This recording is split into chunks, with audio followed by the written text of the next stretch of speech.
अस्सलाम वालेकुम students, welcome back again. मैं मोहम्मद उक्कास हूँ, your chemistry teacher, and this is your channel MWS chemistry. आज हमारा लेक्चर नंबर 4 होगा on aliphatic hydrocarbons, chapter number 8, second year chemistry. And this lecture number 4 after my 3 lectures is totally based on reactions of alkenes. You know, हमने जो previous 3 lectures cover किए chapter number 8 के aliphatic hydrocarbons में, उसमें जो first lecture था that was totally based on preparation of alkanes, okay, saturated hydrocarbon. दूसरा जो लेक्चर था that was on reactions of alkanes. हमने पूरे डिटेल में, वो वीडियो की लेंथ बड़ी बड़ी है लेकिन मैंने पूरे जो रिएक्शंस हैं, प्रेपरेशन मेथड हैं, वो एक एक लेक्चर में कवर किए हैं। तो यूँ 2 लेक्चर तो वो हो गए अल्केन्स पे। थर्ड जो हमारा लेक्चर था that was on preparation of alkenes, unsaturated hydrocarbon, alkenes, olefins भी हम इनको कहते हैं। और आज हम इनके रिएक्शंस को डिस्कस करने जा रहे हैं। तो लेट्स सी, लेकिन सबसे पहले लेट मी क्लियर के जो रिएक्टिविटी ऑफ अल्कीन्स है उसके बारे में हम क्या कहेंगे, फिर हम देखेंगे कौन कौन से रिएक्शंस हमने यहाँ पे कवर करने हैं। तो मैं आपको बता दूँ जो रिएक्शंस हमने यहाँ पे कवर करने हैं उसमें हाइड्रोजनेशन है, यानी all reaction in this video hydrogenation है। उसमें हमारे पास एडिशन ऑफ हाइड्रोजन हैलाइड है, उसमें हमारे पास एडिशन ऑफ सल्फ्यूरिक एसिड है, देन हम एडिशन ऑफ हैलोजेंस देखेंगे, देन हम एडिशन ऑफ हाइपोहेलस देखेंगे, देन हम ऑक्सीडेशन रिएक्शंस देखेंगे। अब ऑक्सीडेशन रिएक्शंस में we have addition of oxygen, we have combustion, we have hydroxylation, and we have ozonolysis as well. Then after that we will discuss about क्या polymerization, and last पे uses of हम alkenes यानी ethene को देखेंगे। तो let's start, हम lecture number 4 की बात करने जा रहे हैं। तो पहले हम बात करेंगे रिएक्टिविटी ऑफ अल्कीन्स के बारे में। यू नो, अल्कीन्स जो होती हैं हमारे पास इस तरह से कार्बन टू कार्बन यहाँ होता है डबल बॉन्ड, और आप बहुत अच्छे से जानते हैं जहाँ पे डबल बॉन्ड होता है वहाँ पे हम कहते हैं कि अनसैचुरेशन है। वहाँ पे एक bond carbon to carbon sigma होता है जो हेड ऑन क्लूएंस से बना होता है, and the other is pi bond. अब ये जो पाई बॉन्ड है आपको पता है ये P और P की साइड वे ओवरलैपिंग से बना होता है। P और P की साइड वे ओवरलैपिंग से बना होता है, साइड वे ओवरलैपिंग से बना होता है। कौन सा बॉन्ड? यस, पाई बॉन्ड जो हमारे पास होता है, pi bond. I am talking about pi bond जो साइड वे ओवरलैपिंग से बनता है, ठीक है जी। अब ये बॉन्ड हो जाता है वीक बॉन्ड, क्योंकि ये साइड वे ओवरलैपिंग से बना होता है। तो जो इलेक्ट्रॉन डेंसिटी होती है वो 2 कार्बन एटम्स के दरमियान उस तरह से नहीं होती बल्कि परपेंडिकुलर चली जाती है, above and below the plane. हम इसको यूँ बनाते हैं कि यानी ये 2 न्यूक्लियाई को मिलाने वाली लाइन है, यानी 2 कार्बन एटम्स को मिलाने वाली ये लाइन है, ठीक है। तो इस लाइन से जो इलेक्ट्रॉन्स की डेंसिटी है वो या तो ऊपर चली जाती है या फिर यूं नीचे, यानी हाफ हाफ डिवाइड हो जाती है above and below the plane. तो अब इससे क्या होता है कि ये पाई बॉन्ड जो होता है वो सिग्मा बॉन्ड के कंपैरिजन में वीक पड़ जाता है। अब यहाँ पे बहुत इंटरेस्टिंग बात है, चूंकि ये बॉन्ड वीक हो गया, पाई बॉन्ड जो हमारे पास हो गया वीक। अब वीक होने से ये जो अल्कीन्स हैं इसके ऊपर कोई भी इलेक्ट्रोफाइल आके अटैक कर सकती है। I repeat it again, electrophile आके अटैक कर सकती। सर ये इलेक्ट्रोफाइल क्या होती है? इलेक्ट्रोफाइल हमारी वो स्पीशी होती है जिस पे कोई पॉजिटिव चार्ज होगा या ये न्यूट्रल होगी। अब ये हम चैप्टर नंबर 10 में डिटेल में पढ़ेंगे, लेकिन आपको थोड़ा सा बता दूं, इलेक्ट्रोफाइल इलेक्ट्रॉन डेफिसिट या इलेक्ट्रॉन डेफिशिएंट स्पीशी को हम बोलते हैं, ठीक है। यानी जिसके पास इलेक्ट्रॉन की कमी हो, ये पॉजिटिव भी हो सकती है, ये न्यूट्रल भी हो सकती है, ओके। जनरली लिविस के एसिड्स जो होते हैं वो इलेक्ट्रोफाइल्स होते हैं। अब ये जो हमारी इलेक्ट्रोफाइल है जिसको मैंने ई से रिप्रेजेंट किया, और ये जो हमारी अल्कीन है ये यहाँ पे काम करती है न्यूक्लियोफाइल का। ये भी हम चैप्टर नंबर 10 में डिटेल में डिस्कस करेंगे। न्यूक्लियोफाइल हम उस स्पीशी को कहते हैं जिसके पास इलेक्ट्रॉन ज़्यादा हों या इलेक्ट्रॉन की जिसके पास रिचनेस हो, ठीक है, रिच इन इलेक्ट्रॉन हो। अब इसको हम न्यूक्लियोफाइल बोलेंगे। ये नेगेटिव भी हो सकती है और ये न्यूट्रल भी हो सकती है। जैसे यहाँ पे अल्कीन न्यूट्रल है, तो फिर जो अल्कीन होती है ना ये एज अ न्यूक्लियोफाइल अटैक कर देती है इलेक्ट्रोफाइल पर, या इलेक्ट्रोफाइल अटैक कर देती है अल्कीन्स के ऊपर। तो ये पाई बॉन्ड की वजह से पॉसिबल हो पाता है। This is possible only due to pi bond, okay. और ये एरो हम इलेक्ट्रॉन से, चूंकि पाई बॉन्ड इलेक्ट्रॉन से मिलकर बने तो ये पाई वीक बॉन्ड है, तो ये इलेक्ट्रॉन ही मूव करेंगे इलेक्ट्रोफाइल की तरफ, या आप यूं कह लो कि इलेक्ट्रोफाइल आके इन पे अटैक करेगी। और सबसे इंटरेस्टिंगली यहां तक तो आपको पता चल गया होगा कि alkenes are very much reactive as compare to alkanes. Okay, उनको हम पैराफिन्स कहते थे, वो बहुत कम रिएक्टिव होते हैं। अब इंपॉर्टेंटली एक तो ये एडिशन होगी। अब एक सबसे इंपॉर्टेंट पॉइंट जो आपने याद रखना है, ये हमारे कौन से रिएक्शंस होंगे? यस, एडिशन रिएक्शंस होंगे। And you really know about the reactions of alkanes, वहां पे हमने उनको सब्स्टिट्यूशन रिएक्शंस बोला था। एक तो ये एडिशन रिएक्शंस होंगे, है ना, इलेक्ट्रोफिलिक होंगे, इलेक्ट्रोफिलिक एडिशन होगी। ये कौन सी एडिशन होगी? यस, इलेक्ट्रोफिलिक होगी। ऑलराइट, और ये ज़्यादा हमारी रिएक्टिव क्लास होगी। मैं यहाँ पे कुछ और भी बताना शायद चाह रहा था, तो अगर याद आ गया तो बता दूंगा, अदरवाइज इतना ही आपने इसको याद रखना है। अब हम पहले रिएक्शन की तरफ मूव करते हैं। The first reaction is hydrogenation. Hydrogenation, ठीक हो गया। अब ये जो हाइड्रोजिनेशन है, हम इसको पहले भी पढ़ चुके हैं प्रेपरेशन ऑफ अल्केन्स में, जिनको हमने नाम दिया था सेबाटायर्स एंड सैंड्रन्स रिएक्शन। वो थे साइंटिस्ट के नाम से, जिससे हमने अल्कीन्स या अल्काइंस लेके अल्केन्स प्रिपेयर की थी। अल्कीन्स या अल्काइंस लेके हमने अल्केन्स प्रिपेयर की थी। तो addition of hydrogen in alkenes, this is known as hydrogenation. And you know this is possible in the presence of catalyst. And you know catalyst हम use करते हैं कोई मेटल, प्लैटिनम, पैलेडियम, या यहाँ पे हम रेने निकल की बात करेंगे। एक तो इसमें हमें क्या चाहिए? हाँ जी, एक तो हमें यहाँ पे चाहिए कोई कैटलिस्ट, कैटलिस्ट रिक्वायर्ड होगा। कैटलिस्ट हम पैलेडियम ले सकते हैं, प्लैटिनम ले सकते हैं, या रेने निकल ले सकते हैं। ये रेने निकल क्या होती है, इस पर अभी हम बात करते हैं। रेने निकल, Ni, ठीक है जी। अब एक तो ये, फिर इसमें हमें जो कंडीशंस रिक्वायर्ड होती हैं वो ये हाई टेम्परेचर पे और हाई प्रेशर पे रिएक्शन होता है। हाई टेम्परेचर भी इसमें चाहिए होता है, और इसमें 1 to 5 एटमॉस्फेरिक प्रेशर हमें रिक्वायर्ड होता है, जिसको हम हाई प्रेशर ही मानेंगे। ऑलराइट, तो ये हमारे पास होगी हाइड्रोजनेशन। अब इसमें ना, जब भी हमारे पास डबल बॉन्ड, एक डबल बॉन्ड टूटेगा और उससे सिंगल बॉन्ड वो बनेगा, यानी अनसैचुरेटेड से सैचुरेटेड कंपाउंड, तो उससे हीट खारिज होती है। हाईली एक्सोथर्मिक रिएक्शन होता है। दैट इज़ वाई वो जो हीट होगी हम उसको बोलेंगे हीट ऑफ हाइड्रोजिनेशन।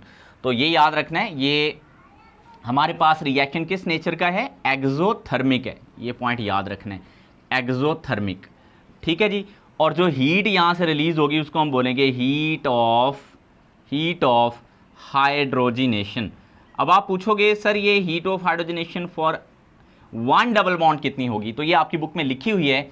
अगर आपके पास एक डबल बॉन्ड ब्रेक होगा और उससे वो सिंगल बॉन्ड में कन्वर्ट होगा, तो अप्रोक्सीमेटली 120 किलो जूल्स पर मोल यहाँ से हीट जो है वो खारिज होगी।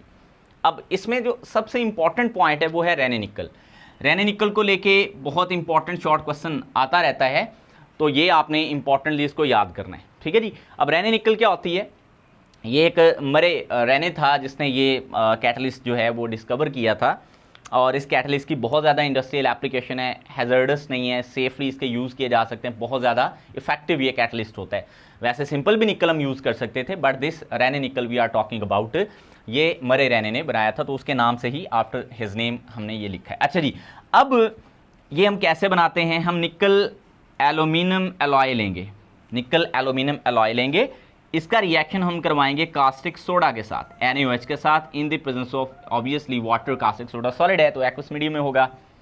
तो after that we will got this freshly prepared nickel which is called Raney nickel, and along with we have by products.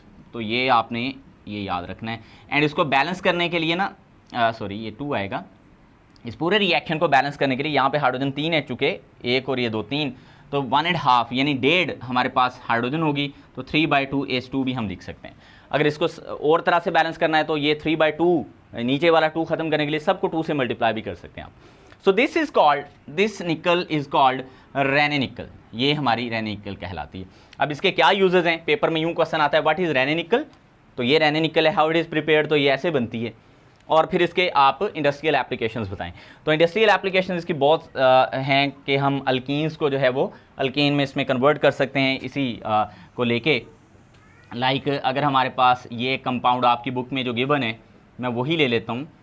तो यहाँ हमारे पास दिस इज़, अगर हम इसको देखें तो ये ब्यूटीन है, 1 2 3 4, तो यहाँ से नंबरिंग शुरू होगी 1 2 3, तो 3 मिथाइल 1 ब्यूटीन है इस कंपाउंड का नाम, 3 मिथाइल 1 ब्यूटीन। आप लिख भी सकते हैं। बहरहाल मैं इसको ऐसे ही कर देता हूँ। तो यहाँ हाइड्रोजन ऐड होगी, यहाँ हम लेंगे रेने निकल, और टेम्परेचर भी ऑब्वियसली हम प्रोवाइड करेंगे, प्रेशर मैंने ऑलरेडी ऊपर बता दिया हुआ है, तो यहाँ आप लिख सकते हैं। तो finally we will got CH3 CH और CH3 CH2 single bond CH3। तो ये हमारे पास 2 मिथाइल ब्यूटेन बन जाएगी, 3 मिथाइल सॉरी इधर से आएंगे नंबरिंग 1 2, क्योंकि अब डबल बॉन्ड तो रहा नहीं, 2 मिथाइल ब्यूटेन इसका नाम होगा।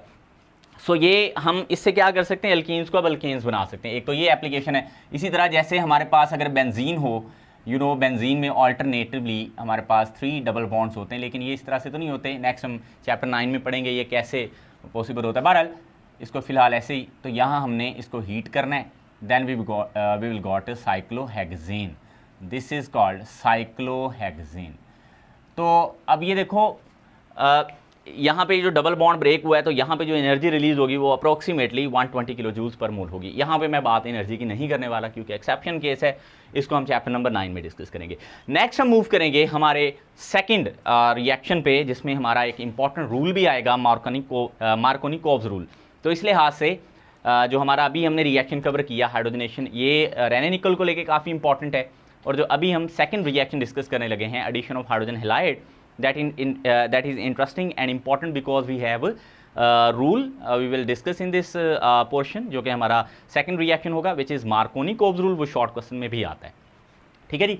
तो ये तो शॉर्ट ही आता है, लेकिन जो अभी मैं बात करने लगा हूँ सेकंड हमारे रिएक्शन की, वो समहाउ लॉन्ग क्वेश्चन भी पूछ सकता है। So that is addition of. अच्छा, एक और मज़े की बात मैं आपको बता दूँ, मैं थोड़ी सी बात भी आपसे कर दूँ क्योंकि रिएक्शन तो हम करते ही रहेंगे, केमिस्ट्री है, ये नहीं ख़त्म होनी। मेरे लेक्चर ये वाले लेंथी ज़रूर हैं, अगर आप इनको गौर से बैठ के सुने ना, तो आपके रेलिवेंट हर इंपॉर्टेंट चीज़ मैंने इसमें डिस्कस की है, हर इंपॉर्टेंट चीज़ मैंने इसमें डिस्कस की। आई एम रियली श्योर कि ये मैंने किया है, ठीक है जी। मैं अपने आप पे बिल्कुल मुझे यकीन है कि जो मैंने आपके साथ ये शेयरिंग की है वीडियो में, वो आपको शायद बहुत कम ही यूट्यूब पे मिले, ठीक है। तो इसलिए वीडियो को इम्पॉर्टेंट समझ के आपने देखना है और इसको आपने लाइक भी कर देना है, ठीक है, अगर अभी तक आपने नहीं किया। और अगर आपको समझ आ रही है तो बाकी जो दोस्त हैं जिनको अभी तक ये बातें नहीं समझ आई, उनके साथ भी ये वीडियो आप शेयर कर सकते हैं। अच्छा जी, कर नहीं सकते, करनी चाहिए ठीक है। तो एडिशन ऑफ, अभी तक हम एडिशन रिएक्शन नहीं पढ़ रहे हैं, सब्स्टिट्यूशन रिएक्शन अल्केन्स में होते हैं, यहाँ पे एडिशन हो रही है, addition of hydrogen halides. Sir ये हाइड्रोजन हैलाइड्स क्या होते हैं, पहले हम ये देख लेते हैं। तो आपको पता है जो हाइड्रोजन एस्टर्स हैं, HF, HCl, HBr, HI, these are called halogen acids, all right, and 4 HF, HCl, HBr, HI, all 4 are gases at their dry conditions। Sir हमने HCl को एक्वस देखा है, लिक्विड देखा है, तो जब हम HCl की बात करते हैं ना, हाइड्रोजन क्लोराइड की, तो ये गैस होती है। जब मैं बोलूँगा ना हाइड्रोजन क्लोराइड, तो it means I am talking about HCl in dry condition, gas. जब मैं बोलूँगा हाइड्रोक्लोरिक एसिड, हाँ, अब ये एक्वस मीडियम में हमारे पास एसिड की फॉर्म में होगा, ओके। सो यहाँ पे जो हम बात कर रहे हैं, ये इनके ड्राई मीडियम में बात कर रहे हैं। तो जो ऑर्डर ऑफ रिएक्टिविटी है, वो सबसे पहले HF बहुत ज़्यादा रिएक्टिव होगा, सही है। HF बहुत ज़्यादा रिएक्टिव नहीं, HF सबसे लीस्ट रिएक्टिव होगा। सबसे मोस्ट जो रिएक्टिव यहाँ पे है वो HI है, बिकॉज इसमें वीक इंटरमॉलिक्यूलर फोर्सेस पाई जाएंगी। उसके बाद HBr, उसके बाद HCl, और लास्ट पे हमारे पास सबसे लीस्ट रिएक्टिव होगा HF। सो हम प्रॉबेबली इन दोनों की बात यहाँ पे करेंगे, इन दोनों की। तो लेट्स सपोज हम यहाँ पे HCl की मतलब एडिशन की बात कर लेते हैं। सो जनरल रिएक्शन आपने खुद देख लेना है, मैं यहाँ पे HCl की डायरेक्ट एडिशन करवा के आपको बताता हूँ। देखो, let's suppose we have CH2 double bond CH2 and we are going to adding this HCl, ठीक है, in dry condition. Dry condition mean यहाँ एक्वस मीडियम हम नहीं ले रहे, एक्वस मीडियम की बात नहीं कर रहे। तो क्या होगा, देखो ये जो हमारे पास एक H है, ये आप एक हाइड्रोजन में, एक कार्बन में सॉरी ऐड कर दें, और एक क्लोरीन को जो दूसरा हमारे पास बच गया, चलो आप ऐसे करो, इसे फिर थोड़ा ज़्यादा अच्छा लगेगा लिखने में, इसको इधर ऐड करवा लो और इधर, इससे कुछ भी नहीं होगा क्योंकि यहाँ पे वो रूल जिसकी मैं बात कर रहा था, मार्कोनी-कोव्स रूल, वो यहाँ पे नहीं लगना।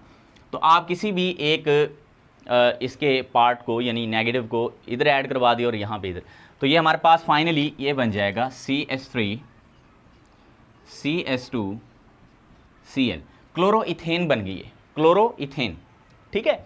अब इसका ना जल्दी से मैकेनिज्म देख लेते हैं, फिर अगली बात बताता हूँ कि वो मार्कोनी-कोव्स रूल क्या है। मैकेनिज्म इसका बेहद आसान है। देखो आपके पास अल्कीन को अगर मैं ओपनली लिखूं, अभी शुरू में मैंने आपको बताया था कि अल्कीन्स जो होती हैं वो यहाँ पे इलेक्ट्रोफाइल की सर्च में रहती हैं क्योंकि ये सेल्फ न्यूक्लियोफाइल का काम करती हैं। अब आप मुझे ईमानदारी से बताएंगे बच्चों कि इन दोनों में से ये जो हमारा रीजेंट है HCl, इसमें हमारी इलेक्ट्रोफाइल कौन सी है? एक्सीलेंट, बहुत अच्छे। बिल्कुल सर, ये H पॉजिटिव है, तो पहले ये इस पर अटैक करेगी, ठीक है। तो यहाँ से ये जो दोनों इलेक्ट्रॉन हैं ये क्लोरीन के ऊपर शिफ्ट हो जाएंगे, क्योंकि हाइड्रोजन और क्लोरीन का सिंगल कोवेलेंट बॉन्ड बना था, तो 2 इलेक्ट्रॉन से बनता है, वो क्लोरीन पे शिफ्ट हो जाएंगे। तो हमारे पास फाइनली यहाँ पे एक हाइड्रोजन चूँकि ऐड हो चुका है, तो ये चीज़ हमारे पास बन जाएगी ये चीज़, ठीक है। इसको हम बोलेंगे कार्बोकेटाइन। सर ये कैसे बना? देखो भाई, अगर ये डबल बॉन्ड यहाँ से टूटा है और सिंगल बॉन्ड बना है, इस हाइड्रोजन की तो सेटिस्फैक्शन हो गई, इसके तो चारों बॉन्ड पूरे हो गए, 1 2 और ये तीसरा बॉन्ड अब बन गया, चौथा ऑलरेडी कार्बन के साथ है, तो इसके तो 4 बॉन्ड, लेकिन इसका जो एक बॉन्ड है वो कम पड़ गया, दैट इज़ वाई ये हमारा कहलाएगा कार्बोकेटाइन। अब ये फर्स्ट स्टेप था, सेकंड स्टेप में यही कार्बोकेटाइन पे ये वाली क्लोराइड आयन आके अटैक करेगी। तो यहाँ इसके पास 2 ही स्टेप है मैकेनिज्म के, सीख लें बच्चों आप। हम पहले भी मैकेनिज्म कर चुके हैं एल्केन्स वाले पोर्शन में, जिसमें हमने सनलाइट हैलोजिनेशन में काफ़ी बड़ा सा मैकेनिज्म कवर किया था। सो आई प्रिटी श्योर कि ये आपके लिए कोई बहुत बड़ा मसला नहीं होने वाला। तो ये इस पर अटैक कर देगा, तो फिर हमारे पास वही चीज़ जो ऊपर मैंने लिखी हुई है। सर ये आपने कैसे लिख दिया? मैंने अब कंडेंस फॉर्म में लिख दिया है, यानी C के साथ 3 हाइड्रोजन है, फिर CH2 और Cl, तो ये क्लोरोइथेन बनी है। यहाँ तक तो बहुत सिंपल है, यहाँ तक एडिशन ऑफ हाइड्रोजन हैलाइड बहुत सिंपल थी, क्योंकि यहाँ पे हमने जो अल्कीन यूज़ की है ना, ये वाली, ये सिमेट्रिकल थी। अल्कीन क्या थी? ये सिमेट्रिकल। सिंपल वे में सिमेट्रिकल अल्कीन हम उस अल्कीन को कहते हैं जिसमें डबल बॉन्ड के आजू बाजू जो होंगे ना, वो दोनों सिमिलर ग्रुप होंगे, ठीक है। देखो आप ये डबली बॉन्डेड हमारे पास यहाँ पे है, डबल बॉन्ड है, इस डबल बॉन्ड के इस तरफ भी CH2 है, इस तरफ भी CH, तो ये हमारा सिमेट्रिकल अल्कीन हुआ। और ये जो रीजेंट है ये सिमेट्रिकल नहीं है, क्योंकि ये जो हमारा बॉन्ड है इसके एक तरफ हाइड्रोजन H पॉजिटिव है और दूसरी तरफ Cl नेगेटिव है, तो ये अनसिमेट्रिकल रीजेंट है। लेकिन हमारी अल्कीन क्या है? सिमेट्रिकल।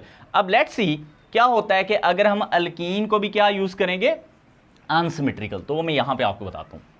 यहाँ तक आप इसका स्क्रीनशॉट ले लें, क्योंकि ये स्क्रीनशॉट्स आपको काम आएंगे, ठीक है। वीडियो की लेंथ भी काफ़ी बड़ी होती जा रही है, 17 मिनट से वीडियो जो है वो ऊपर चली गई है, तकरीबन 17 मिनट हो ही गए हैं। हाँ जी, 17 से तो ज़्यादा ही हो गए। ये मैंने किस साइड को इरेज कर लिया, चलो खैर, ये आपने स्क्रीनशॉट तो ले लिया होगा। अब हम जल्दी से देखते हैं कि अगर हमारे पास अनसिमेट्रिकल अल्कीन होती, ये रीजेंट तो अनसिमेट्रिकल है ही, ये वो हमें समझ आ गई। तो बच्चों अगर हमारे पास अल्कीन भी अनसिमेट्रिकल होती, लाइक हमारे पास प्रोपीन होती, प्रोपाइलीन भी हम इसको कहते हैं, इथीन को हम इथाइलिन भी कहते हैं, याद रखिएगा। तो यहाँ पे हमारे पास, अब यहाँ हम क्या ऐड करने जा रहे हैं? यहाँ पे हम HCl ही ऐड करने जा रहे हैं। अब यहाँ पे 2 कंडीशंस हो सकती हैं। अब मैं आपको दोनों प्रोडक्ट्स बना के दिखाता हूँ, ठीक है। अब दोनों प्रोडक्ट्स सर कैसे आप कह रहे हैं, मैं अभी आपको बेटा बताता हूँ। देखो आपके पास 2 चॉइसेस हैं यहाँ पे। अब पहली चॉइस ये है कि आप हाइड्रोजन को यहाँ ऐड करो, है ना, और क्लोराइड आयन को यहाँ ऐड करो, पहली चॉइस। इससे क्या प्रोडक्ट बनेगी? इससे प्रोडक्ट बनेगी CH3 CH, यहाँ पे आ गया Cl और यहाँ पे आ गया CH3। इसको हम बोलेंगे 2-क्लोरोप्रोपेन, दैट इज कॉल्ड 2-क्लोरोप्रोपेन।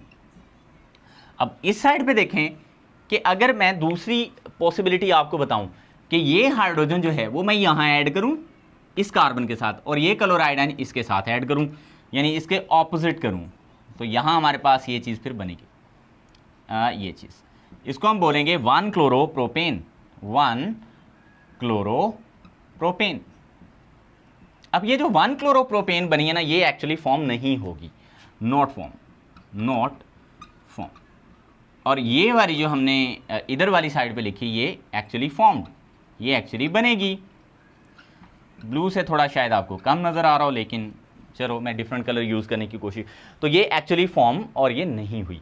अब यहाँ पे ऐसा क्यों हुआ? क्योंकि यहाँ पे एक रूल काम करता है, उसको हम बोलते हैं मार्कोनी। ये शॉर्ट में भी आ जाता है, what is Markovnikov's rule. Give an example. इसमें बुक में 2 एग्जाम्पल आपके गिवर हैं, एक मैंने आपको बता दी है, दूसरी आप अच्छे से बच्चों की तरह खुद कर लोगे। मार्कोनी कॉब्स रूल, इसको कुछ कॉब्स भी पढ़ते हैं, चलो मार्कोनी कॉब्स रूल है, ठीक है जी। ये जो मार्कोनी कॉब्स रूल है ना, इसके अकॉर्डिंग यहाँ पे एडिशन हुई है। ये वाली मार्कोनी कॉब्स प्रोडक्ट है और ये एंटी मार्कोनी कॉब्स प्रोडक्ट है, ये नहीं बनेगी, ये बनेगी। अब ये मार्कोनी कॉब्स रूल है क्या? ये रूल कहता है if unsymmetrical reagent is added to unsymmetrical alkene. दोबारा मैं जुमला दोहरा देता हूँ, आपकी बुक में लिखा है, देख लीजिएगा। इफ अनसिमेट्रिकल रिएजेंट, मैं ऑलरेडी आपको बता चुका हूँ ये अनसिमेट्रिकल है, added to unsymmetrical alkene, then negative part of unsymmetrical reagent goes to that doubly bonded carbon atom। doubly bonded के पास जाएगा, यहाँ सिंगल बॉन्ड वाले के पास नहीं जाएगा। if unsymmetrical reagent is added to unsymmetrical alkene, then negative part of unsymmetrical reagent goes to that carbon having a least number of hydrogen atom। तो देखो इन या तो ये डबली बॉन्डेड कार्बन एटम है, ये है, तो जिसके पास कम हाइड्रोजन है वो कौन सा है? तो ऑब्वियसली वो ये वाला है, तो नेगेटिव पार्ट उसी के पास जाएगा। This is Markovnikov's rule. Again, if an unsymmetrical reagent is added to unsymmetrical alkene, the negative part of unsymmetrical reagent goes to that doubly bonded carbon atom having least number of hydrogen atom. So that's it about Markovnikov's rule, जो आगे हमारे almost हर reaction में use होने वाला है, ठीक है जी। आई रियली होप ये दोनों रिएक्शंस आपको समझ आ गए। आगे बढ़ेंगे रिएक्शन नंबर 3 की तरफ, जो कि है एडिशन ऑफ सल्फ्यूरिक एसिड। जी my dears, now we will discuss the third reaction which is addition of sulphuric acid. ये शॉर्ट में आ सकता है, बहुत ज़्यादा इंपॉर्टेंट तो मैं नहीं कहूँगा इसको, लेकिन इम्पॉर्टेंट है, ठीक है जी। Addition of sulphuric acid. अब आपको याद होगा, अगर हम अल्कीन्स बनाना चाहते हैं तो हम सल्फ्यूरिक एसिड के साथ डिहाइड्रेशन करके अल्कोहल्स को अल्कीन बना सकते हैं। तो यहाँ ऑलरेडी हमारे पास अल्कीन है। जुमला मेरा दोबारा से सुनिएगा, हम अल्कोहल लेके उसमें सल्फ्यूरिक एसिड डाल के कंसनट्रेटेड उसकी डिहाइड्रेशन करके अल्कोहल्स को अल्कीन में कन्वर्ट कर सकते हैं। तो उन्हीं अल्कीन्स में अगर सल्फ्यूरिक एसिड की प्रेजेंस में दोबारा हाइड्रेशन कर दें हम, वाटर की मौजूदगी को हम हाइड्रेशन बोलते हैं, तो वापस अगर हम हाइड्रेशन कर देंगे तो देन क्या होगा?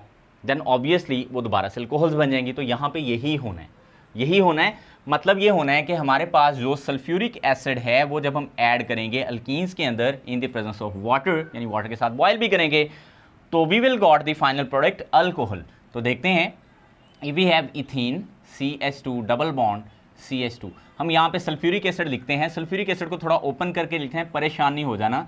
इस तरह सल्फर के ऑक्सीजन के साथ यूँ 2 डबल बॉन्ड बना देने, और ये OH और यहाँ पे भी OH।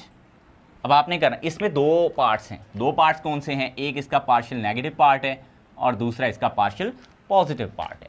अब होगा क्या?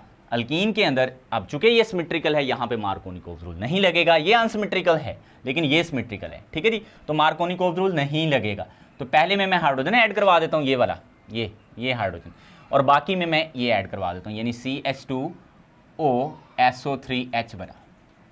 देखो ये जो बाकी बचा ना OSOOO यानी SO3 और फिर ये H है, इसको हम बोलते हैं HSO4। क्या? HSO4। इसको हाइड्रोजन सल्फेट भी कह सकते हैं हम। तो इधर ये अल्काइल है यानी इथाइल, तो ये अल्काइल का नाम इथाइल है, तो इसका पूरा नाम बना ethyl hydrogen sulphate. Hydrogen sulphate. I really hope कि इसका नाम आपको समझ आया है। अब ये जो इथाइल हाइड्रोजन सल्फेट है, इसकी हमने ऑब्वियसली हाइड्रेशन करनी है। आपको बता भी चुका हूँ मैं शुरू में ही कि जब हम वाटर ऐड करेंगे तो finally we will got the product yes alcohol. तो ये वाटर हमने ऐड किया, इसको हमने कर देना है बॉयल, यानी 100 डिग्री सेंटीग्रेड पे। तो ये हमारे पास जब सारा कुछ होगा तो फाइनली यहाँ पे ये बॉन्ड टूट जाएगा, ये वाला इतना सारा, ठीक है, और बाकी ये और ये OH। तो पानी से बेसिकली क्या आया?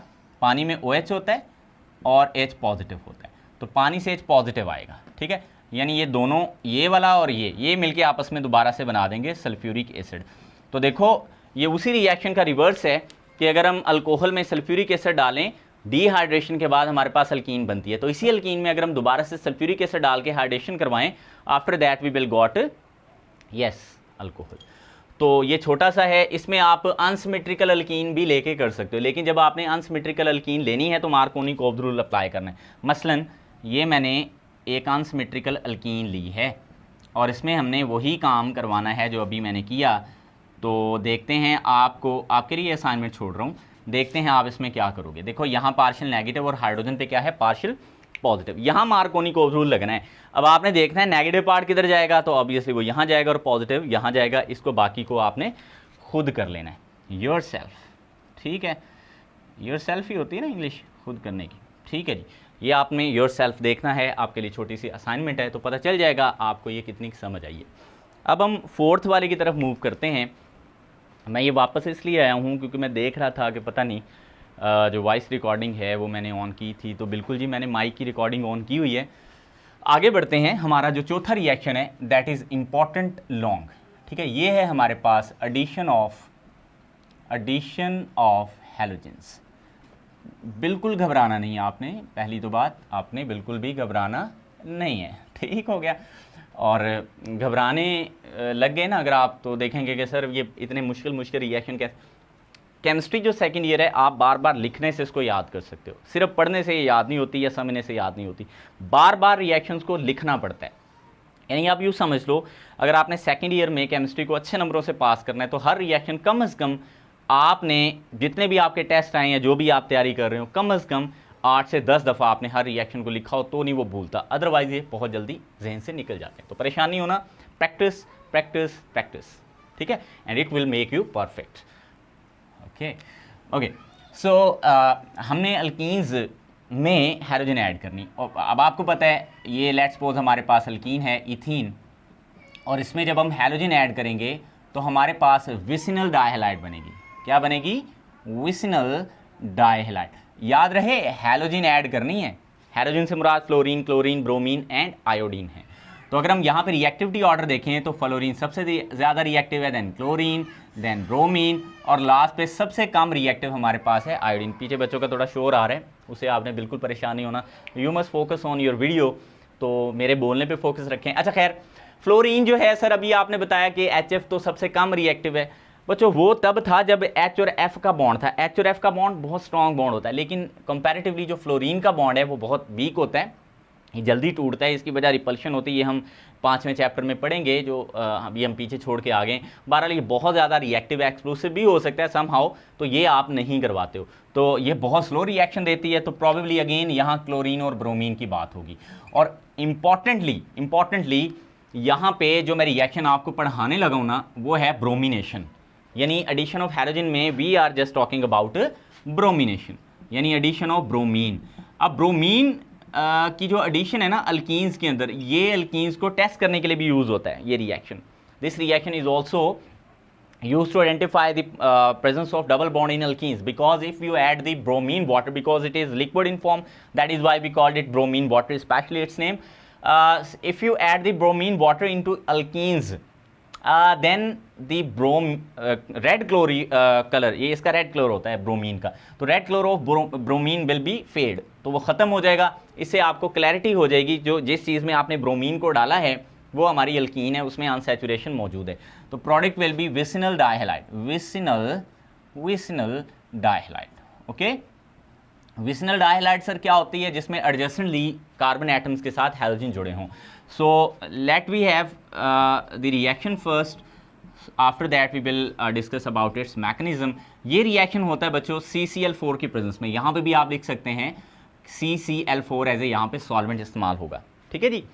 यहाँ अगर हम एक्वस मीडियम ले लेंगे ना तो ये हाइपोहैलस एसिड में चेंज हो जाएगा, जो हमारा इसे नेक्स्ट रिएक्शन है 5वां। तो यहाँ याद रहे आपने CCl4 ही एज ए सॉल्वेंट यूज़ करना है।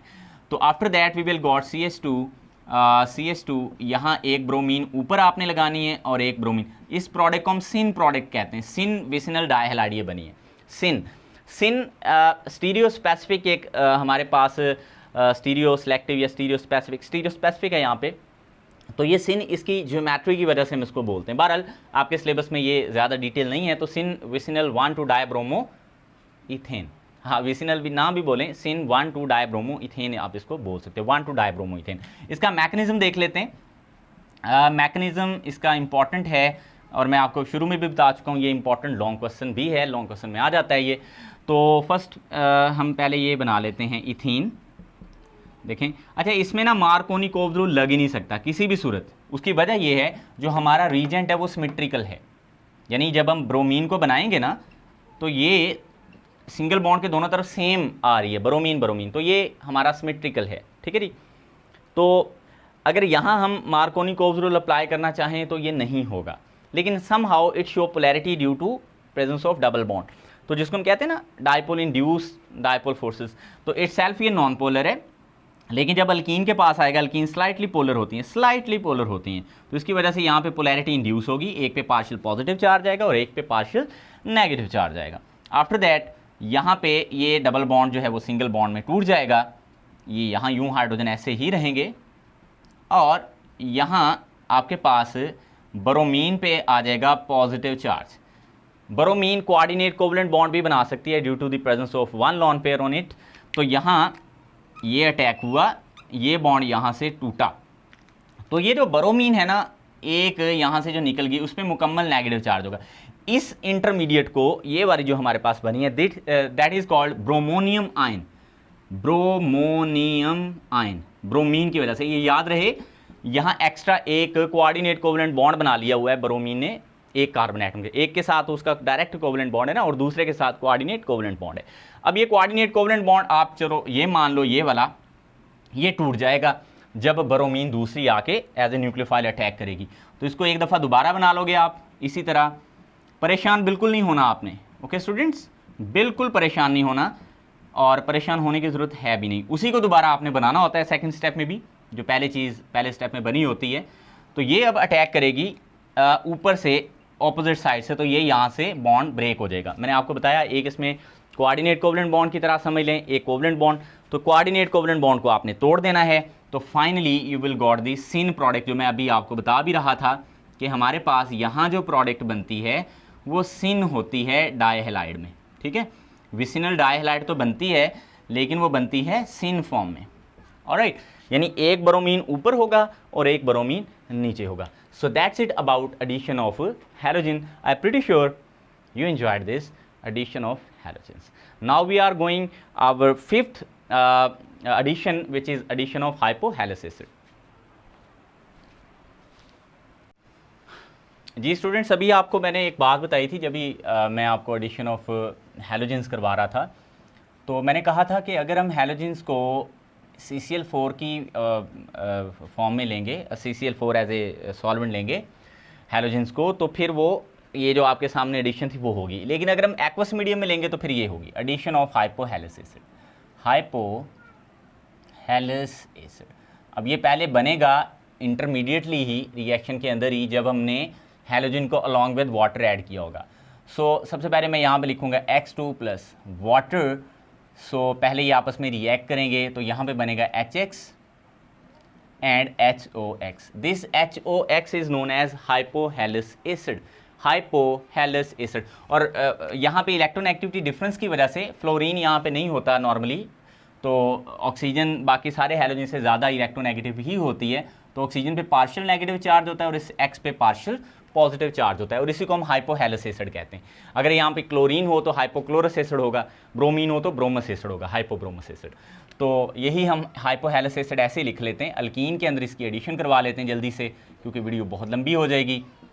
तो यहाँ पे H पॉजिटिव है और यहाँ पे OX सॉरी यहाँ पे होगा ये नेगेटिव और ये X पार्शियल पॉजिटिव होगा, ठीक है। तो यहाँ मार्कोनी-कोव रूल लग सकता है, तो आंसर है नो। हाँ, अगर अनसिमेट्रिकल अल्कीन होती तो लग सकता था। तो जिसमें आप मर्जी जो ऐड करवाना चाहें वो करवा सकते हैं। तो यहाँ मैं OH लगा लेता हूँ और यहाँ पे मैं X लगा लेता हूँ। तो कैसा लगा? इसको हम बोलते हैं हेलो अल्कोहल, हेलो अल्कोहल, यानी इसमें हैलोजन भी है और ये अल्कोहल भी है, तो इसको हम हेलो हाइड्रीन भी बोलते हैं, हेलो हाइड्रीन। ये आपने नाम याद रखना है। The final product is hello hydrin. So that's it about addition of a hypohallous acid, and you know ये aqueous medium में सारा कुछ हुआ है। Now we will going towards important lecture, important topic of this lecture। वैसे तो सारा important चल रहा है, जहाँ जहाँ जो भी शॉर्ट क्वेश्चन या लॉन्ग क्वेश्चन आ रहा है वो मैं आपको बता रहा हूँ। अब जो मैं आपको बताने लगा हूँ वो है ऑक्सीडेशन रिएक्शंस, ठीक है जी। जो छठे टाइप पे हमारे जो रिएक्शंस है वो हैं ऑक्सीडेशन रिएक्शंस, ऑक्सीडेशन रिएक्शंस। तो ऑक्सीडेशन में सबसे पहले हम एडिशन ऑफ ऑक्सीजन को ही हम ऑक्सीडेशन कहते हैं, वो हम देखेंगे सिल्वर ऑक्साइड के प्रेजेंस में, Ag2O की प्रेजेंस में। सिल्वर ऑक्साइड ये कैटलिस्ट के तौर पे यूज़ होगी। इसके ऊपर से हम एयर और अल्कीन का मिक्सर पास करवाएंगे, एयर या ऑक्सीजन, ऑक्सीजन या एयर मींस दोनों में ऑक्सीजन तो होगी, और उसके साथ अल्कीन मिला के मिक्सर पास करवाएंगे सिल्वर ऑक्साइड, और इसको हीट करेंगे 300 डिग्री सेंटीग्रेड पे, तो देखेंगे फिर क्या होता है। लाइक मैं ये बात कर रहा हूँ कि आपके पास ये इथीन है और आपने ऑक्सीजन लिया यहाँ पे, ठीक है, और ऑक्सीजन से मुराद एयर या ऑक्सीजन डायरेक्ट भी हो सकती है, तो आप डायरेक्ट इसमें ऑक्सीजन समझो। सिल्वर ऑक्साइड यहाँ पे कैटलिस्ट है, 300 डिग्री सेंटीग्रेड पे हमने इस कैटलिस्ट के ऊपर से ये दोनों गैसेस को पास करवाया, इथीन भी गैस होती है। तो फाइनली एडिशन ऑफ ऑक्सीजन होगी और हमारे पास एक एप ऑक्साइड फॉर्म होगा। तो बैलेंस करने के लिए इस ऑक्सीजन को मैं 1.5 से मल्टीप्लाई कर देता हूँ। इसको हम पढ़ेंगे इथीन या इथाइलिन एपॉक्साइड। इथाइलिन पढ़ें तो ज़्यादा बेटर होता है, एपॉक्साइड, ठीक है, या आप इसको इथीन ऑक्साइड भी कह सकते हैं। अब नेक्स्ट, अच्छा ये जो हमारे पास होती है ना इथाइलिन एपॉक्साइड, इससे हम फिर ग्लाइकोल बनाते हैं यूँ, ठीक है, फर्दर इसके रिएक्शन के साथ ग्रिग्नर रीजेंट्स या बाकी सारे, तो हम ग्लाइकोल्स भी इसमें बना सकते हैं, अल्कोहल्स भी बना सकते हैं, इससे हम आगे फर्दर प्रोडक्ट्स जो हैं वो ले सकते हैं। तो दिस इज़ कॉल्ड ग्लाइकोल। तो ये इसका फ़ायदा है, इसका इंडस्ट्रियल एडवांटेज है कि इससे हम जो है वो इथाइलिन एपॉक्साइड से ग्लाइकोल जो है वो बना सकते हैं। इथाइलिन ग्लाइकोल आपको पता है एंटी फ्रीजिंग एजेंट के तौर पे इस्तेमाल होता है, which is very industrial importance, having many industrial importance this ethylene glycol.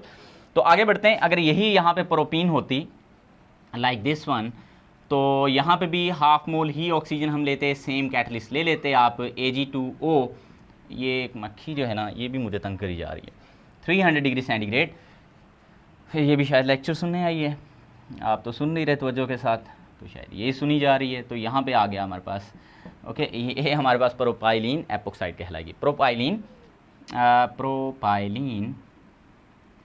Epoxide, ठीक है जी। So that's it about this oxidation reaction, which one is oxidation यानी एडिशन ऑफ ऑक्सीजन।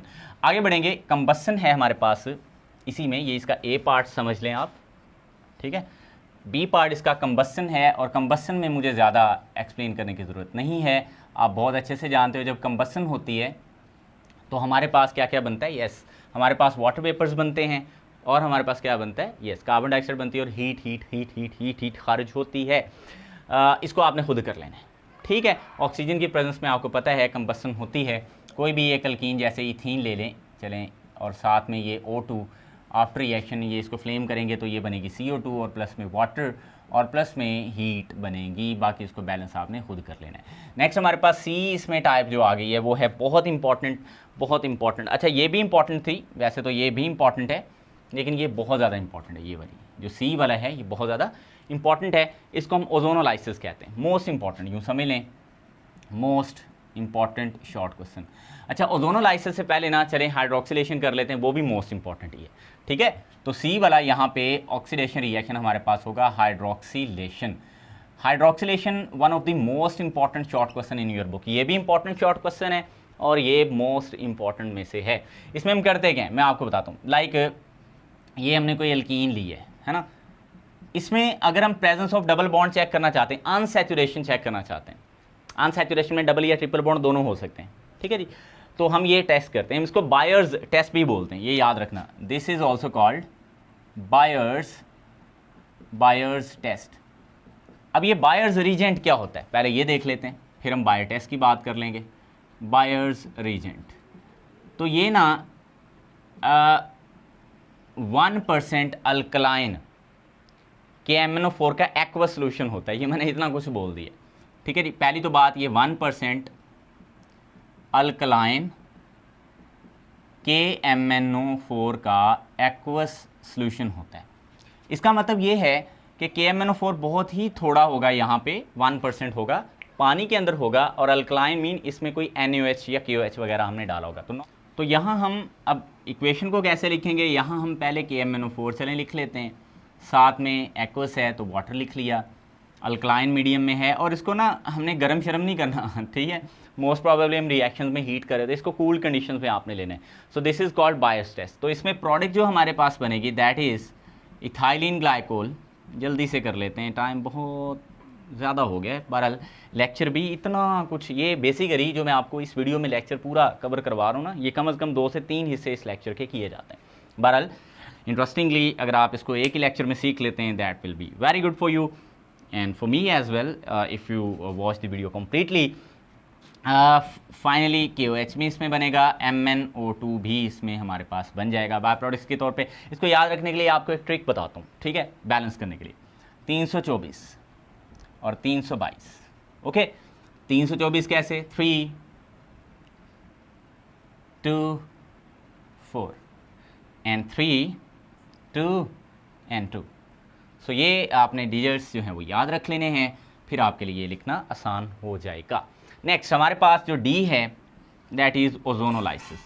ओजोनोलाइसिस, आपको पता है ओजोन बहुत ज़्यादा रिएक्टिव मॉलिक्यूलर स्टेट है ऑक्सीजन की, एलोट्रोपिक फॉर्म है, यू नो। तो ओजोन जो है वो जैसे ही अल्कीन्स को देखेगी तो वो उसके साथ रिएक्ट कर जाएगी, ठीक है। तो फिर क्या होगा, फिर इससे बनेगी हमारे पास एक अनस्टेबल मोलोजोनाइड बनेगी। वो कैसे बनेगी, आप अल्कीन को ऐसे भी लिख सकते हैं, यानी इथीन जो थी उसमें डबल बॉन्ड तो हो गया ब्रेक, और उसकी जगह आपको पता है कि ओजोन आ गई है, तो ओजोन में चूँकि 3 ऑक्सीजन है तो आप उसको यूँ लिखेंगे। इसे परेशान नहीं होना, बहुत आसान है कि आप पहले यही जो डबल बॉन्ड है वो उसको सिंगल में कन्वर्ट कर लो, 2 हाइड्रोजन कार्बन के साथ लगा दोगे, नीचे को 3 ऑक्सीजन आपने इस तरह से अरेंज कर लेनी है। इसको हम बोलते हैं मोलोजोनाइड। और याद रखना ये जो मोलोजोनाइड है ना, इसको फिर हम रिड्यूस करते हैं। अभी तो ये ऑक्सीडाइज हुआ है ना, लेकिन रिड्यूस होने से पहले ये एक स्टेबल ओजोनाइड में कन्वर्ट होगा, वो मैं यहाँ लिखता हूँ। ओजोनाइड स्टेबल प्रोडक्ट इससे पहले, इससे स्टेबल बनेगी, रीअरेंजमेंट के बाद बहुत स्टेबल तो नहीं होगी, लेकिन इससे कम से कम ज़्यादा स्टेबल बनेगी मोलोजोनाइड से। फिर वो जो मोलोजोनाइड होगी, ऑब्वियसली यहाँ तक तो ऑक्सीजन की एडिशन हुई थी, तो ये ऑक्सीडेशन है। फिर हम उसको रिड्यूस करेंगे इन the presence of zinc and water, ठीक है। जिंक की प्रेजेंस में रिडक्शन होगी, उससे पहले नहीं हो सकती जिंक के बगैर अकेले पानी डालने से, उसकी वजह भी मैं आपको बताता हूँ। देखो जल्दी से दोबारा लिखो, ये मैंने आपको बताया ऐसे लिखनी है बच्चों, फिर आप ये पूरा साल भी याद नहीं कर पाते कि इसको लिखना कैसे, तो ऐसे करके लिखना है, ठीक है। सो ये रीअरेंज होगा। अब रीअरेंजमेंट के बाद यहाँ ऊपर एरो के ऊपर आपने रीअरेंजमेंट लिख लेना, मैं RA लिख देता हूँ, ठीक है। अब रीअरेंजमेंट के बाद आपने करना कि ये बॉन्ड तोड़ देना। बहुत सारे स्टूडेंट्स यहाँ पे गलती करते हैं, कार्बन का कार्बन से बॉन्ड ब्रेक ही नहीं करते, तो ये सबसे बड़ी गलती होती है। आपने इसको अब ऐसे लिखना है, यहाँ ये वाला बॉन्ड नहीं लिखना, फिर बता रहा हूँ। ये नीचे वाली दोनों ऑक्सीजन आप ऐसे जोड़ दोगे और एक जो बच गई उसको ऐसे ले जाओगे, ठीक है। This is called ozonide. ये ऑक्सीजन की जो पोजीशन है वो चेंज हुई है, ठीक है जी, और कार्बन कार्बन बॉन्ड ब्रेक हुआ है, रीअरेंजमेंट है totally. So after that rearrangement हम इसमें वाटर ऐड करेंगे। अब जैसे ही हम इसमें ऐड करेंगे वाटर, तो उससे क्या होगा मैं बताता हूँ आपको। वाटर ऐड करना है, हाँ वाटर इसमें ऐड करेंगे, बिल्कुल करेंगे जी। वाटर ऐड किया जब हमने इसमें, तो ये बॉन्ड यहाँ से ब्रेक हो जाएगा, यहाँ से ये इतना हिस्सा अलग हो जाएगा, ये वाला, और ये वाला B, ये वाला हिस्सा B अलग हो जाएगा, ये इतने सारे बॉन्ड टूट जाएंगे। ये एक फॉर्मेल्डिहाइड यूनिट है, HC डबल बॉन्ड OH, यानी ये 2 फॉर्मेल्डिहाइड यहाँ पे बने हैं, HC डबल बॉन्ड OH, और ये वाटर जो एक ऑक्सीजन बच गई थी ना ये वाली, इसको लेके हाइड्रोजन परऑक्साइड में कन्वर्ट हो जाएगा, H2O2। तो ये 2 यूनिट बनेंगे, 2 फॉर्मेट। तो अक्सर पेपर में ये भी कह देता है कन्वर्ट, ये फॉर्मेल्डिहाइड बनी है, वो कहता है कन्वर्ट इथीन इनटू फॉर्मेल्डिहाइड। तो ये आपने ओजोनोलाइसिस से करवानी है। अब ये जो हाइड्रोजन परऑक्साइड है ना, ये इसको वापस ऑक्सीडाइज करवा के ये इसी में ओजोनाइड में कन्वर्ट करवा सकती। तो हाइड्रोजन परऑक्साइड को रिड्यूस करने के लिए ही हम जिंक जो है वो इसमें ऐड करेंगे। तो ये हमने जिंक ऐड की है, तो इससे बन गई है दोबारा से वाटर, हाँ जी, और प्लस में ZnO। तो अब ये फर्दर ऑक्सीडेशन नहीं होगी, तो यहाँ तक रिएक्शन हमारा रुक जाएगा। सो ये हमारा छठा रिएक्शन था, ऑक्सीडेशन रिएक्शन। इसको क्या मसला है, ऑक्सीडेशन रिएक्शन मुझे कुछ बताने भी नहीं दे रही है ना। ऑक्सीडेशन रिएक्शन था ये जी हमारा, और इसमें हमने 4 कैटेगरीज में इसको डिवाइड कर लिया। पहले हमने देखा क्या, Ag2O की प्रेजेंस में ऑक्सीडेशन देखी, फिर हमने दूसरी कैटेगरी में हमने कंबसन को, जो कि सिंपल सा था, थर्ड में हमने देखा हाइड्रोक्सिलेशन, और फोर्थ में हमने देखा ये वाला। सारी ऑक्सीडेशन ही बहुत इंपॉर्टेंट है, सिर्फ एक को छोड़ के जो कंबसन है वो तो वैसे भी पेपर में बहुत काम आती है। तो अब हम आखिरी एक रिएक्शन हमारा रह गया है सर अभी भी रहता है, मेरे ख्याल में वो आखिरी है, पॉलीमराइजेशन है। और पॉलीमराइजेशन के बाद एक यूज़ है मस्टर्ड गैस वाला, उसके बाद ये वीडियो एंड ख़त्म शुद्ध। तो सर माफ़ कर दें, अभी भी बहुत कुछ रहता है, तो मैं आपको क्या माफ़ कर सकता हूँ, आप मेहनत करें और केमिस्ट्री से माफ़ी मांग लें अगर देती है तो, नहीं तो आपको ये करनी तो पड़ेगी। चलो जी, लास्ट रिएक्शन हमारे 2 रह गए हैं, जल्दी जल्दी से वो कवर करते हैं, ज़्यादा बात नहीं मैं करता। यहाँ तक आप वीडियो को लाइक करें, शेयर करें, चलें स्क्रीनशॉट भी ले लें, मैं इसको इरेज करता हूँ। 7वां रिएक्शन है जी हमारे पास। हाँ जी, ये जो 7वां रिएक्शन है, दिस इज़ पॉलीमराइजेशन। पॉलीमराइजेशन क्या होती है, हमारे पास मोनोमर्स होते हैं, छोटे छोटे यूनिट, वो मिलके एक बड़ा सा मैक्रोमॉलिक्यूल बना देते हैं, मैक्रोमॉलिक्यूल टाइप यानी पॉलीमर टाइप। पॉलीमर मीन जिसमें बहुत सारे मोनोमर्स यानी बहुत सारे यूनिट जुड़े हों, तो इसको हम पॉलीमराइजेशन कहते हैं प्रोसेस को। ठीक है जी, पॉलीमराइजेशन से मुतल्लिक जो हमारा चैप्टर है that is chapter number 14, macromolecules वाला हमारा चैप्टर है, उसमें हम इसको डिटेल में देखेंगे, या आप इसको शॉर्टली देख लेते हैं। If we have ethene and we have many ethene, वाह सारी इथीन हों, n नंबर हमारे पास हों, इसको हमने बहुत ही कम ऑक्सीजन की प्रेजेंस में 0.01%, बहुत कम ऑक्सीजन होती है, हाई टेम्परेचर हाई प्रेशर पे, तकरीबन 100 एटमॉस्फेरिक प्रेशर होगा यहाँ पे, और टेम्परेचर भी हाई होगा। तो ये फिर जो हमारे पास इथीन है या इथाइलिन है, चलो मैं इसको इथाइलिन लिख देता हूँ, इथाइलिन। तो ये जो इथीन है या इथाइलिन है ना, इसमें आपने क्या करना है, इसको पॉलीइथाइलिन बना लेना है। ठीक है इसमें आपने ये सारे सिंगल बॉन्ड बना लेने हैं। यूँ मुझे ऐसे लग रहा था जैसे मेरे पाँव पे कोई चीज़ चल रही हो। तो आपको कौन सा नीचे से वो नज़र आ रहा होगा, क्या था, कुछ भी नहीं था, बस ऐसे मुझे लगा। तो ये हमारे पास बन गई है पॉलीइथीन, पॉलीइथीन। ठीक हो गया। तो पॉलीइथीन हमारे पास इथाइलिन से बनी है, पॉलीइथीन या पॉलीइथाइलिन भी आप इसको कह सकते हो, अगर आपने इसको इथीन लिखा है तो इस कंफ्यूज ना हो जाइएगा, इथीन। तो ये प्लास्टिक वगैरह जो बैग्स होते हैं वो पॉलीइथीन के होते हैं, तो यूँ हम अल्कीन से प्लास्टिक यानी प्लास्टिक बैग्स बना सकते हैं। ठीक है, इस तरह की प्रोडक्ट्स हम ले सकते हैं। आगे बढ़ेंगे हम, अब इम्पॉर्टेंटली इसके यूज़र्स की बात करेंगे, अल्कीन के यूज़र्स की बात करेंगे। एक्चुअली अल्कीन के यूज़र्स वैसे तो काफ़ी सारे हैं, जिससे हमने जैसे ग्लाइकोल बनाई, जैसे हमने इससे फॉर्मेल्डिहाइड बनाई, जैसे इससे हमने अल्कोहल्स बनाई, ये सारे आपको रिएक्शंस में ही यूज़र्स मिल जाएंगे। इसकी कंबसन करके हम हीट ले सकते हैं ना, इसको आर्टिफिशियल राइपनिंग ऑफ फ्रूट्स के लिए इस्तेमाल किया जाता है, यानी कच्चे जो फ्रूट्स होते हैं उनको आर्टिफिशली पकाने के लिए भी हम इस्तेमाल करते हैं। तो इस तरह के यूज़र्स आपको इसके रिएक्शंस के अंदर ही मिल जाएंगे। बहरहाल एक यूज़ बहुत इंपॉर्टेंट है, दैट इज़ मस्टर्ड गैस। अब ये जो मस्टर्ड गैस है ना, ये पेपर में अक्सर शॉर्ट क्वेश्चन आ जाता है कि व्हाट इज़ मस्टर्ड गैस, है ना, कि ये मस्टर्ड गैस क्या है और इसका यूज़ कैसे किया गया और क्यों किया गया। देखो जी, वर्ल्ड वॉर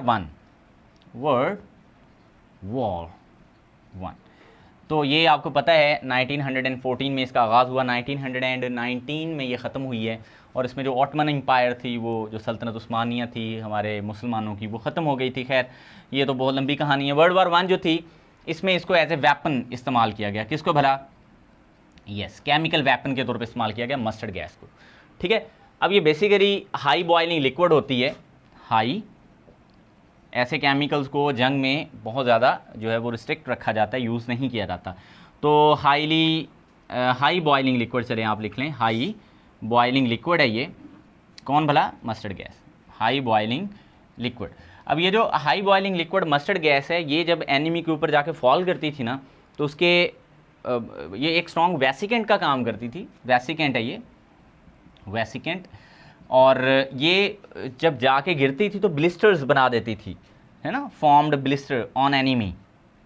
तो वो किसी काम का नहीं रहता था, आपका जो दुश्मन था, ज़ाहिर बात है उसको काम का ना रखने के लिए तो हम उसके ऊपर फेंकते थे ये वाला, तो उसके ऊपर ब्लिस्टर्स ये बना देती थी, और बाद का तो उसकी डायरेक्ट डेथ भी हो जाती थी, या इतना ज़ख्मी हो जाता था कि वो कुछ काम करने के वो काबिल नहीं रहता था, यानी जंग लड़ने के काबिल। अब ये क्या होती है, आपने इथीन के यूँ 2 मॉलिक्यूल लिख लेने हैं, यानी इथाइलिन के, इसके साथ आपने लिखनी है S2Cl2, और ये एरो लगाना है फिर यही मॉलिक्यूल के अंदर आपने डबल बॉन्ड को कर देना है ख़त्म, ठीक है जी। और इनको ख़त्म करके, ये डबल बॉन्ड्स को ख़त्म करके यहाँ पे आपने क्लोरीन लगानी, यहाँ पे भी क्लोरीन, और इससे पीछे आपने काम करना है, यहाँ इन दोनों के दरमियान आपने लगा देनी है सल्फ़र, ठीक है। और ये एक सल्फ़र बच गई यहाँ पे। तो ये वाला सल्फ़र से पहला कार्बन अल्फ़ा कहलाता है, नेक्स्ट वाला बीटा कहलाएगा। इसको हम अल्फ़ा प्राइम बोल देते हैं और इसको हम बीटा प्राइम बोल देते हैं। इसको beta prime dichloro ethane sulphide भी बोलते हैं, ठीक है, या हम इसको सिंपली मस्टर्ड गैस कहते हैं। तो students, that's it about our today's total lecture on reactions of alkenes. तो यहाँ पे हमने टोटल जो हैं वो 7 रिएक्शंस प्लस में एल्कीन्स के यूजेस को डिस्कस कर लिया है। आई रियली होप ये एक वीडियो में ये जो कंपाइल्ड चीज़ें थी आपको समझ आई होंगी। अगर आपको समझ आई हैं तो लाइक करना आपने बिल्कुल नहीं भूलना और इसको शेयर ज़रूर करना है। Thank you so much, ta-ta, bye bye, अल्लाह हाफिज़।